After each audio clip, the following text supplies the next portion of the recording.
The Brooklyn Nets trading Kevin Durant to the Phoenix Suns sent shockwaves around the NBA prior to Thursday's trade deadline. I'm somebody that jokingly throws around the phrase league altering when it comes to trades, but this trade is definitely league altering. It shifts the power balance in both the Eastern and Western conferences pretty significantly. The Nets at the time of this recording are the 5th seed in the East, and they're only 2 games back from the 3rd seed. Given that both Kevin Durant and Kyrie Irving are now out of the picture, it's not going to be a huge shocker if they start to slip in the standings a little bit, but I also think they're in a pretty good position to move forward, and they could still make the playoffs. Now, on the other hand, the Suns are currently the 6th seed in the Western Conference, and they're only 2.5 games back from the 3rd seed at the time of this recording. They're going to be adding Kevin Durant as the 3rd star in the already established Chris Paul and Devin Booker duo. One thing that I've been thinking about with this trade is the kind of impact it's going to end up having on the Nets. On paper, yeah, they do lose KD and Kyrie, a duo that is proven to be incredibly effective when they're actually on the court together. But they got Spencer Dinwiddie, Dorian Finney-Smith, Mikal Bridges, and Cameron Johnson in return. Maybe I'm crazy, but that's not a team that's going to be bad enough to miss the playoffs unless they just decide to sit everybody out and intentionally start tanking. The pieces that they acquired in the trade, plus the pieces that they already have, like Nick Claxton, like Seth Curry, like Joe Harris, like Ben Simmons, this team is still a pretty solid team on paper, especially with Cam Thomas starting to break out. I'm going to do a separate video talking about all of the implications that this trade has for the Nets, but in this video, I want to focus on Phoenix's side of things. When you talk about how Kevin Durant is going to fit in Phoenix and how he's going to address some of the issues that they've had, I want to point out some interesting numbers. The Phoenix Suns are one of the worst isolation teams in the NBA. I'm talking the 13th percentile in isolation scoring. Do you know what Kevin Durant is? 80th percentile in isolation scoring. Guess what percentile the Phoenix Suns are in handoff points per possession? 13th percentile. You know what Kevin Durant is in handoff points per possession? 87th percentile. The Suns are 27th percentile in pick and roll ball handler points per possession. Kevin Durant is 98th percentile in pick and roll ball handler points per possession. If you have the opportunity to trade for a player that scratches so many itches for you, you have to do it. End of story. Some people have been voicing some concerns about everything that they gave up to get KD in the first place.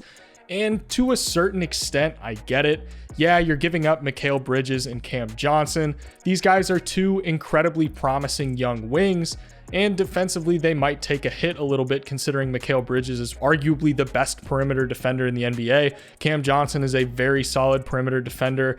The Suns are currently a top 10 defense, and they lost 2 players that played a massive role in helping that defense stay afloat. But I still think this is a little bit of a disservice to Kevin Durant. He's still a very reliable defender, and whatever Kevin Durant lacks in foot speed at this point in his career, he makes up for with length and his instincts on the defensive end. It's also worth pointing out that they got TJ Warren in this deal, so they essentially gave up Cam Johnson, Mikal Bridges, and picks for Kevin Durant and TJ Warren. Their forward depth really isn't that bad.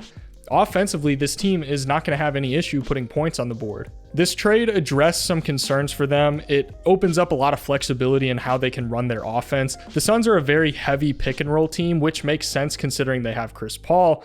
The problem is that Chris Paul isn't quite what he used to be offensively. He's still a fantastic playmaker, but the scoring is where the issue really lies. This trade will allow Chris Paul to take a back seat in the scoring department. He's now going to be able to focus pretty much entirely on playmaking for everybody else and only shooting when he needs to.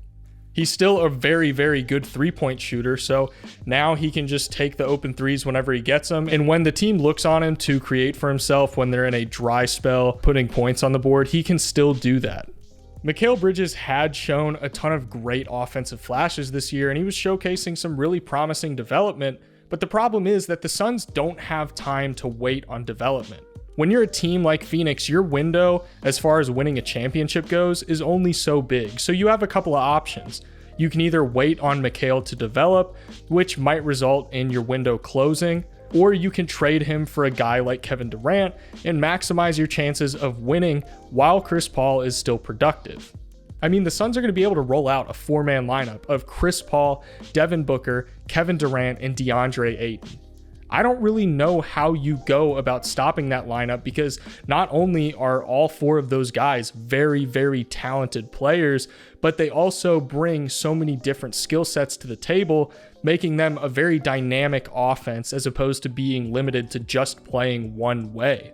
If you know me and you've watched my content before, you know that I'm someone who values the concept of playoff flexibility a lot, the ability to change up the style of your offense to match up with any particular team that you end up running into in the postseason. And this trade gives the Phoenix Suns a ton of playoff flexibility. The Chris Paul and DeAndre Ayton pick and roll is already a tough thing to stop. Ayton has developed a ton as an interior presence. He's a lot more skilled than I think people realize, and he's having the best season of his career right now. Devin Booker is, of course, still a very talented scorer and a lethal spot-up shooter. When you put Kevin Durant into that mix, it's going to add a couple of different things. One, it adds another spot-up shooter. Kevin Durant is 98th percentile in spot-up shooting. But more importantly, as I touched on a little bit earlier, the isolation scoring that Kevin Durant is going to be able to offer Phoenix really cannot be overstated. Kevin Durant is the 7th best isolation scorer in the NBA among all players attempting at least 4.5 isolation possessions per game. Having 2 guys on the roster with Booker and KD is a very, very difficult tandem to stop, and given they have a prolific passer in Chris Paul orchestrating this offense, opposing defenses are going to have their work cut out for them trying to stop every single scoring threat that they have on this roster. Plus, the implications that this trade has for staggering their minutes is really, really important when trying to look at what this trade means for them. When the Suns don't have Chris Paul, Booker, or Ayton on the floor, they have an offensive rating of 106.1 points per 100 possessions. That's terrible. But to try and get a picture of how Kevin Durant can elevate these lineups without Chris Paul, Booker, and Ayton on the floor, we can take a look at what Kevin Durant was doing in lineups without Kyrie while they were in Brooklyn. The Nets had an offensive rating of 122.2 points per 100 possessions when Kevin Durant was on the floor without Kyrie. This proves he can elevate an offense without any other stars on the floor with him. This is because of the fact that KD, while he is a prolific, otherworldly scorer, he's also a terrific playmaker. I'm really excited to see how Kevin Durant's playmaking is going to manifest itself in Phoenix, particularly because of what the 2-man game between Nicholas Claxton and KD looked like in Brooklyn. He's going to be able to take a lot of the stuff that he was doing with Nick Claxton in Brooklyn and apply it to DeAndre Ayton and the Phoenix Suns. Kevin Durant demands a lot of hedging and trapping in the pick and roll, especially in the high pick and roll, and this is going to allow for a lot of easy reads to Ayton on the short roll, which can lead to either downhill scoring opportunities or easy open passes to players on the wing. Even outside of just pick and rolls, KD's scoring gravity is naturally going to open up a ton of opportunities for spot-up shooters. If he was able to consistently create good looks for Kyrie and all of the shooters that Brooklyn had on their roster, it's reasonable to assume that he can do the same thing for Devin Booker. I also like this because it's going to take some of the playmaking load off of Chris Paul, and I actually think it could be a good opportunity to give Chris Paul some rest prior to a postseason run so that you can make sure that he's healthy. This trade to me is a perfect example of going all in when you know that you have the chance to do so. When you have a team like this, your championship window is only so big.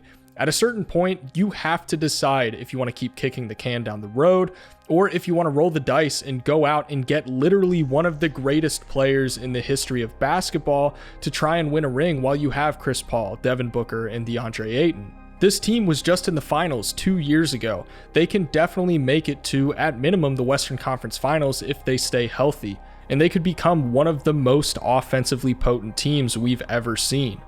If you guys enjoyed this video and you want to see more content like this, be sure to subscribe while you're here and leave a like so that you never miss another video. Thank you so much to everyone for watching, and I'll see you in the next one.